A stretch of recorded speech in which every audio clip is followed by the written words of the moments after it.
Hello. So I was craving some seafood today and I wanted to make some pan-seared scallops. We're in the middle of summer, there's a lot of fresh corn that's available and I wanted to show you to go with it my version of a Maque Choux.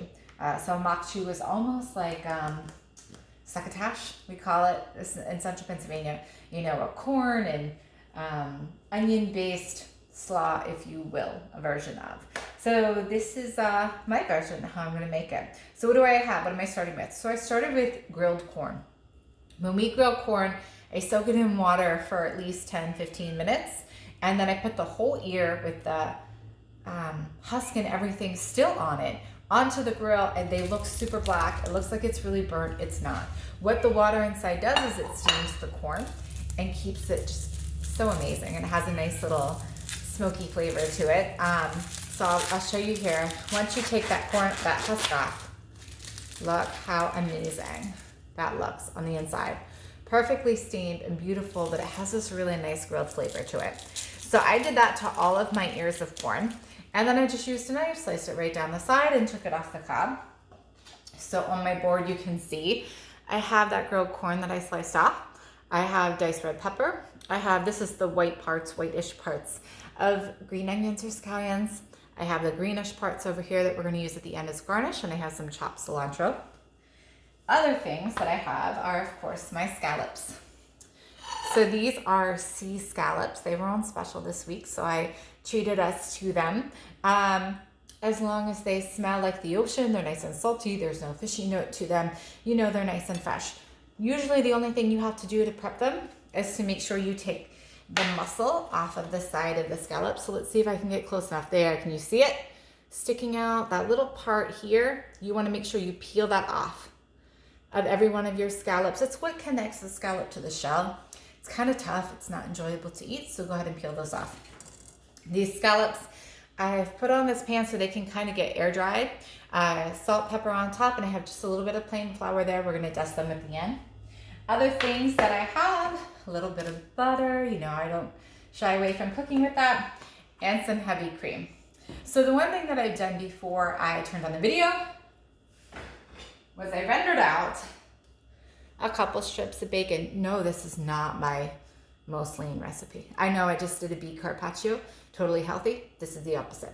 So about 4 or 5 strips of bacon. I cut really finely. I rendered them out. I poured most of the fat from here over into my other frying pan that I'm going to use to saute my scallops. So how are we going to start here? First things first, render out your bacon. Split half of that fat off of your scallop pan. I also threw a tablespoon of butter in there to get nice and hot for when I pan sear my scallops. I'm going to bring that hot oil from the bacon back up to temperature. First, I'm going to start by sauteing my onions and my peppers because they're still raw. They need to be cooked a little bit. Once they've cooked for maybe 3 or 4 minutes, I'm going to go ahead and throw the corn in. Toss that again for another minute or so. I'm going to put a little bit of cream in the pan. I'm going to let it reduce. Salt, pepper it, and then I'm going to finish it off with my cilantro and my my scallions.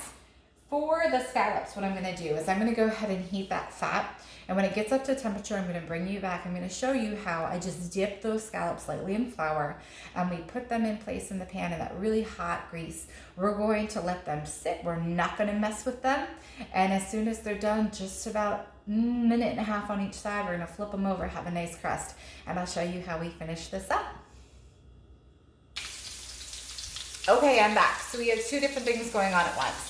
Up front, I have that rendered bacon. I've added to it the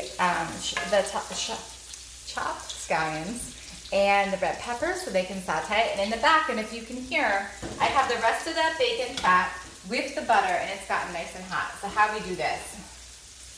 Take your scallops. They've already been salt and peppered. Dip them one side in flour, dip them the other side in flour, then place it down in the hot pot. And you want that nice hot sear when you put it into the fat.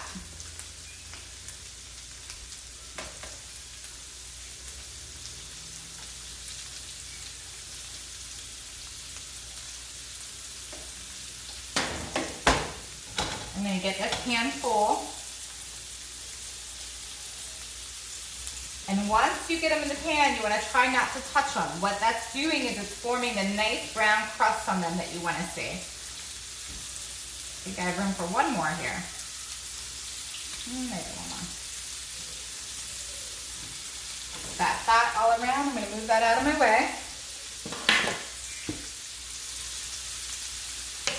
This has sauteed up enough that I'm going to go ahead and add the corn. Try to reserve back that cilantro. If you put all that green stuff in here now while it's cooking and reducing with the cream, one, it'll turn the color of the cream funny, but two, it'll also lose some of its color, and we want to keep that beautiful bright green. All right, as I said before, scallops only take maybe 2 minutes on each side, especially depending on the size. So these are just about ready.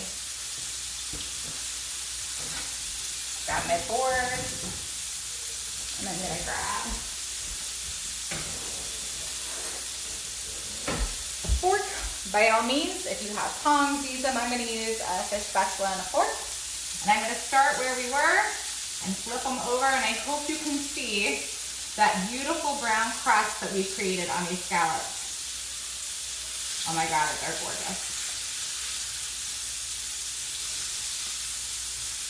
And they cook the longest on that first side. Once you flip them, they're barely gonna take any time at all. Let me get these flipped in the right order.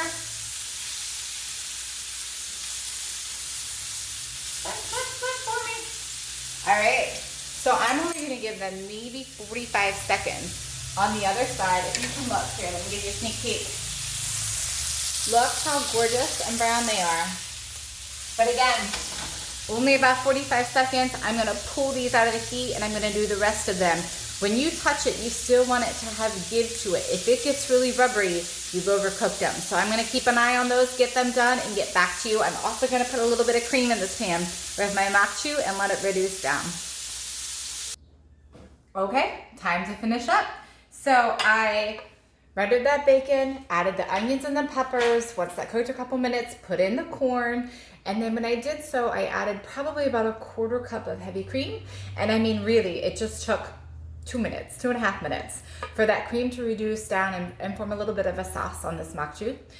Salt, pepper, then I put the green parts of the scallions and the cilantro in here. We're gonna mix that up nicely. It's just beautiful. There we go. One thing that I've always found pairs really nicely with scallops is a little bit of smoky bacon. So that's why I love that in my Maque. Okay, we're gonna put that on the bottom. And I'll bring it close so you can see how that looks. See all the bacon and yummy stuff. And then we're gonna top that. Look how beautiful these scallops are. I mean, is there anything more beautiful than that? And we're gonna put a few of those on top.